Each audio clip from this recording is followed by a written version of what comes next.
Montajlı.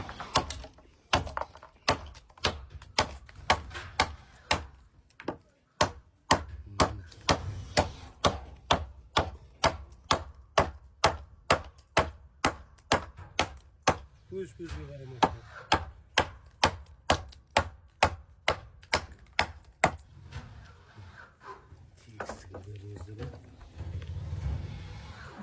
Balgar konu gözü ulayamasa gerek.